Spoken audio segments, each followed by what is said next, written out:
আপা, আপনার সাথে যে ঘটনাটা ঘটেছে মানে কি ঘটেছিল যদি একটু সংক্ষিপ্ত আকারে বলতেন আপনি। ধন্যবাদ আপনাদের সবাইকে।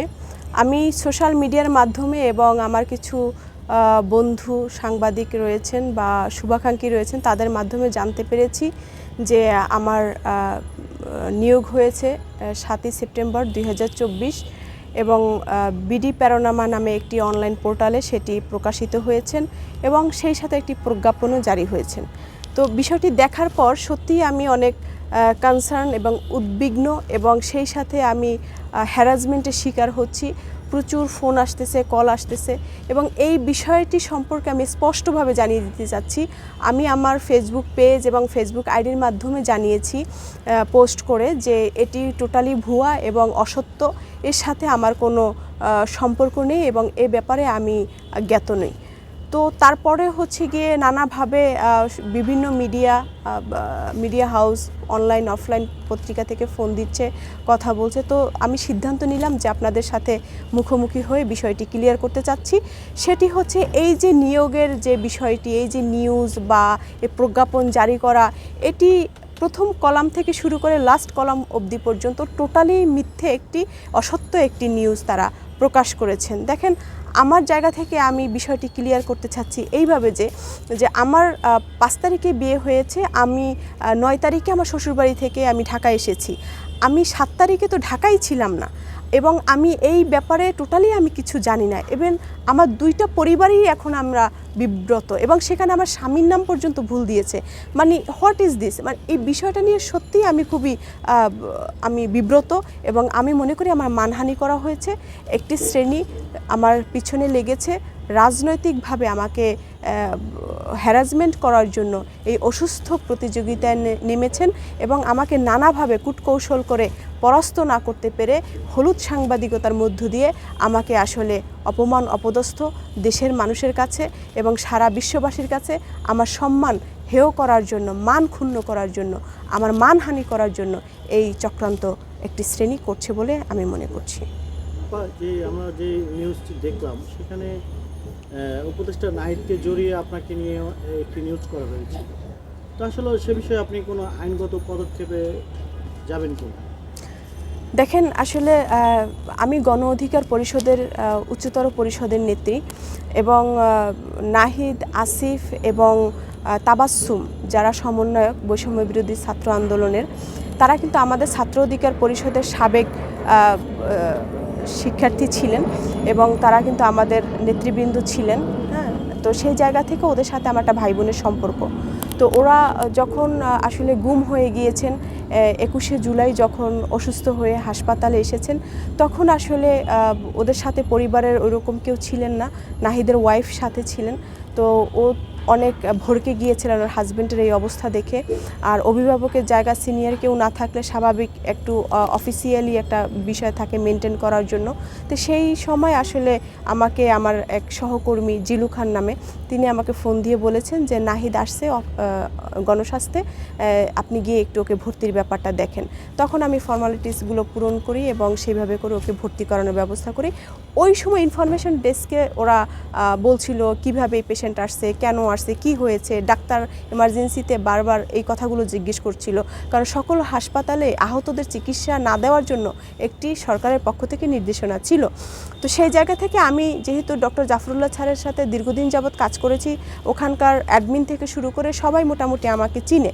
তো তখন আমি আসলে ওর চিকিৎসাটা আমার কাছে মনে হয়েছে ফার্স্ট দরকার এবং চিকিৎসাটা বিলম্বিত যেন না হয় সেজন্য ভর্তি করার জন্য আমি বলেছি যে আমার ছোটো ভাই হয়, আপনারা ওকে ভর্তি নিয়ে নেন, দ্যাটস ইট। তো ওই সময় ওই ইনফরমেশনটা ডিজিএফআই, এনএসআই বা কাউন্টার টেররিজমের যারা ছিলেন, তো যত বাহিনী আছে, সংস্থা আছে, তারা এই বিষয়টিকে কোট করে বিভিন্ন সাংবাদিক বলেন বা গণমাধ্যম বলেন, তাদের মাঝে আসলে বিষয়টি এস্টাবলিশড করেছেন এবং আমাকেও নানাভাবে নজরবন্দি করা বা আমাকে মেন্টাল প্রেশার দেয়া।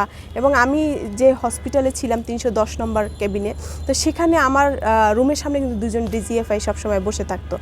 এইভাবে করে আসলে ওনারা ওই সময়টা নির্যাতন করেছে। ওই সময় একটা যুদ্ধের সময় গিয়েছেন, একজন যোদ্ধাকে কিভাবে কিভাবে সেভ করা যায়, একজন যোদ্ধাকে কিভাবে প্রাণে বাঁচিয়ে রাখা যায়। আমি মনে করেছি এই বৈষম্য বিরোধী ছাত্র আন্দোলনের মুখপাত্র নাহিদ, তো সেই জায়গা থেকে নাহিদকে সেফ রাখা, তাকে সুস্থ রাখা, তাকে প্রাণে যেন কেউ মেরে ফেলতে না পারে, বিনা চিকিৎসায় যেন সে মারা না যায়, সেই জায়গা থেকে আমি বড় বোনের জায়গা থেকে আমি দায়িত্ব পালন করেছি। আমি তার সাংগঠনিক বড় বোন ছিলাম এবং তার ইউনিভার্সিটিরও বড় বোন, এবং তার সাথে আমার একটা ভাই বোনের মিষ্টি একটা সম্পর্ক।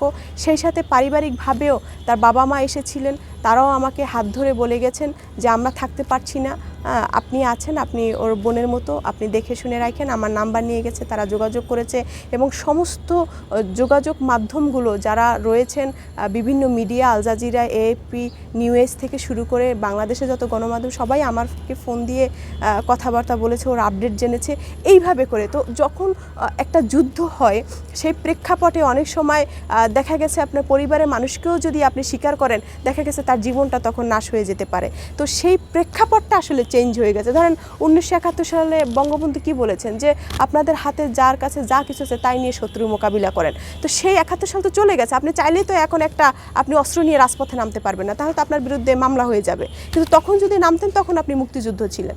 তো ওই সময়টা আসলে প্রেক্ষাপটটা আলাদা, সেইটাকে আপনি ওইভাবে করে প্রেজেন্ট করতে পারবেন না। তো ওই প্রেক্ষাপটে আমার ওই সিদ্ধান্তটা নেওয়া খুব জরুরি ছিল, নাহিদের ভালোর জন্য, দেশের ভালোর জন্য, আন্দোলনের সফলতার জন্য, যার কারণেই নাহিদরা বেঁচে আছে বলেই আজকে 5ই আগস্টের মতো একটি সফলতার মুখ আপনারা দেখতে পেয়েছেন, এবং 5ই আগস্টে আমরা বিজয় ছিনিয়ে আনতে পেরেছি।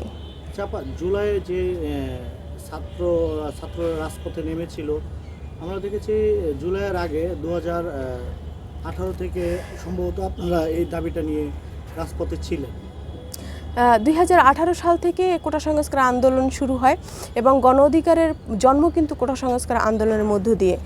তো সেই জায়গা থেকে ঢাকা বিশ্ববিদ্যালয় থেকে আসলে আমাদের কোটা সংস্কার আন্দোলন শুরু হয়, এবং তারই ধারাবাহিকতা ধরে যখন এই প্রজ্ঞাপন জারি করা হয় যে কোটা সংস্কার আন্দোলন করার দরকার নেই, এটা কোটা বাদ দেওয়া হয়েছে, তখন কিন্তু আমরা বিষয়টি স্টপ করে দিয়েছিলাম। কিন্তু সেটি আবার কিন্তু হাইকোর্টের ঘাড়ে বন্দুক রেখে এই বিগত দিনের ফ্যাসিস্ট সরকার, এই শেখ হাসিনা সরকার, আওয়ামী সরকার কিন্তু আবার সেটি পুনর্বহাল করছে।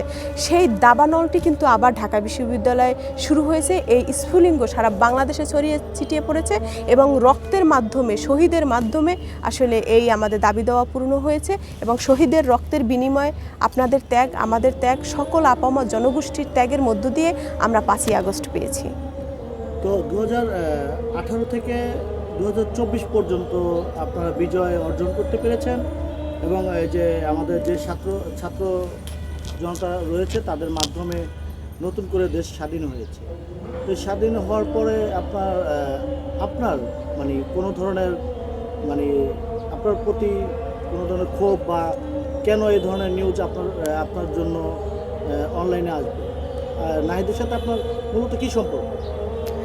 আমি নাহিদের বিষয়টা একাধিকবার ক্লিয়ার করেছি, আপনারা পিছনের আপনাদের রেকর্ডে ভিডিও দেখলে আপনারা সেটা বুঝতে পারবেন। তো এটি নিয়ে বলছি না। এখন আমার বিরুদ্ধে কেন ক্ষোভ? দেখেন, বাংলাদেশের রাজনীতির একটা কালচার হচ্ছে গিয়ে প্রতিপক্ষকে ঘায়েল করা, তাকে অসম্মানিত করা। এটি একটি ব্যাড কালচার গ্রো করেছে। এটি সহজে, এটা আসলে ব্লার হবে না, সহজে যাবে না, মোছা এত সহজ না। তো কিছু মানুষ থাকে, তারা হচ্ছে গিয়ে অন্যের পায়ে পাড়া দেয়া বা রাজনৈতিক দিক থেকে যদি প্রতিদ্বন্দ্বী হয় তাহলে সেক্ষেত্রে তাকে হেয় করা, হেয় প্রতিপন্ন করা, এভাবে করে আসলে হাতে না মেরে অসত্য ঘটনা প্রকাশ করে তাকে ইজ্জতে মারা, বিষয়টা হচ্ছে এরকম। তবে বিডি প্যারোনামা যেটি করেছে এটি অত্যন্ত ঘৃণ্য কাজ করেছেন, এবং আমি মনে করি রাজনৈতিকভাবে আমার সম্মান ক্ষুণ্ণ করার জন্য, মানহানি করার জন্য একটি গোষ্ঠী প্রোপাগান্ডা ছড়াচ্ছে, এবং আমাকে সমাজের কাছে, মানুষের কাছে, দেশের কাছে আমাকে ছোট করে দিচ্ছে, এবং আমাকে মানুষের কাছে হেনস্থা করার জন্য, আমার রাজনৈতিক পরিসর ছোট করার জন্য, ক্ষুদ্র করার জন্য এটি একটি অপচেষ্টা। এবং আমি মনে করি আপনাদের মাধ্যমে আমরা জনগণের কাছে পৌঁছে যাব, এবং আমার এই বার্তাটি পৌঁছে যাবে, এবং সেই সাথে মানুষের কাছে ক্লিয়ার হয়ে যাবে আপনাদের মাধ্যমে যে এটি একটি ভুয়া নিয়োগ ছিল, এবং এটি টোটালি অসত্য ছিল। এই নিয়োগের সাথে এবং এই প্রজ্ঞাপনের সাথে ফাতিমা তাসনিমের কোনো ধরনের সংস্রব নেই। আমরা জানি আপনি দেশের বাইরে ছিলেন, তবে অসুস্থ ছিলেন, আপনি ট্রিটমেন্টের জন্য গিয়েছিলেন। সেটাকে কেন্দ্র করে এ ধরনের একটি নিউজ প্রচার হতে পারে কিনা আপনার কী ধারণা রয়েছে?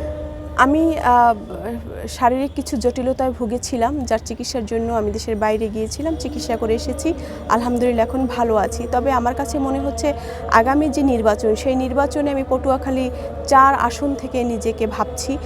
সেখানে আমি ট্রাকে সকল জনগণকে ট্রাকের পক্ষ থেকে সালাম জানাচ্ছি এবং সেই অনুযায়ী কাজ করছি।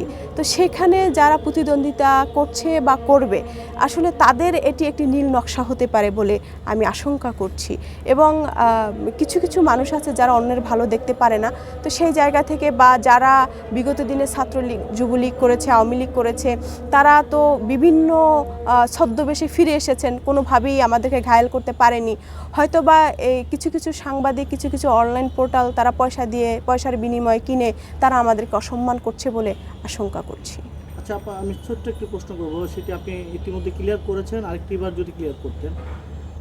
আপনি বলেছেন 5 তারিখে আপনার বিবাহ হয়েছে, তো আপনি কি মনে করছেন কি না আপনার এই যে 5 তারিখে বিবাহ হয়েছে, আপনার স্বামীর নামটাও তারা ভুল প্রচার করেছে, এতে করে